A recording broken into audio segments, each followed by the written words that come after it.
আজকের এই ডিপ ডাইভটা সুমন দেবনাথের লেখা how happiness hills the world বইটার উপর। আমরা দেখব কিভাবে ব্যক্তিগত আনন্দ আর সম্পর্কের মধ্যে একটা অন্যরকম যোগসূত্র আছে।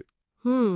বইটা বলছে যে নিজের ভেতরের আনন্দ শুধু আমাদের ভালো রাখে তাই না, এটা সম্পর্কগুলোকেও আরও ভালো করে আর কি, সমাজেও একটা ভালো প্রভাব ফেলে। শুরুতেই একটা প্রশ্ন নিয়ে ভাবা যাক, যেটা হয়তো অনেকের মনেই আসে।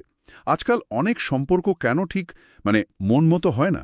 হ্যাঁ, একটা অপূর্ণতার অনুভূতি থাকে প্রায়ই। ঠিক, মনে হয় যেন কিছু একটা নেই। বইটার মূল কথাটা হলো, আমরা এই শূন্যতাটা ভরানোর জন্য প্রায় বাইরে তাকাই, বিশেষ করে সম্পর্কের দিকে। আর ওখানেই সমস্যাটা শুরু হয়, তাই তো? হ্যাঁ, বইটা সেটাই বলছে। এই ডিপ ডাইভের লক্ষ্য হলো কিভাবে আমরা নিজেদের ভেতরের আনন্দের উৎসটা খুঁজে পেতে পারি, আর সেটাকেই সম্পর্কের ভিত্তি করতে পারি। বইটাতে একটা বেশ ইন্টারেস্টিং পয়েন্ট আছে, ছোটবেলা থেকে আমরা রূপকথা, সিনেমা এইসব দেখে দেখে শিখি। হ্যাঁ, যে অন্য কেউ বা কোনো একটা সম্পর্ক এসে আমাদের সম্পূর্ণ করবে।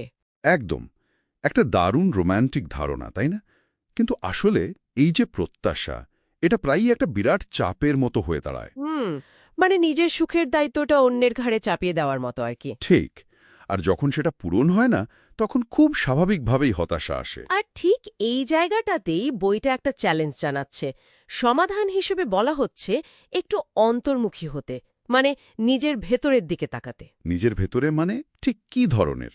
এটা শুধু নিজের ভালো দিক বা খারাপ দিক জানা নয়, বরং নিজের যে ভয়গুলো আছে, নিরাপত্তাহীনতা, আকাঙ্ক্ষা, এগুলোর মুখোমুখি হওয়া। নিজেকে যেন একটা আয়না দেখা, কোনো রকম বিচার না করে। ও আচ্ছা। এই যে আত্মসচেতনতার এটা যখন বাড়ে, তখন বোঝা যায় যে আমার ভেতরের যে অপূর্ণতা বা শূন্যতা, সেটা ভরার দায়িত্বটা আসলে আমারই, অন্য কারণ নয়।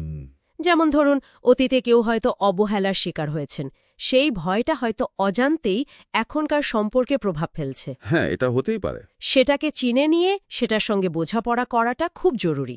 এই ভাবনা থেকেই কি বইয়ের ওই কনসেপ্টটা আসছে, আনন্দের অর্ঘ্য? একদম, জয় অ্যাজ অ্যান অফারিং।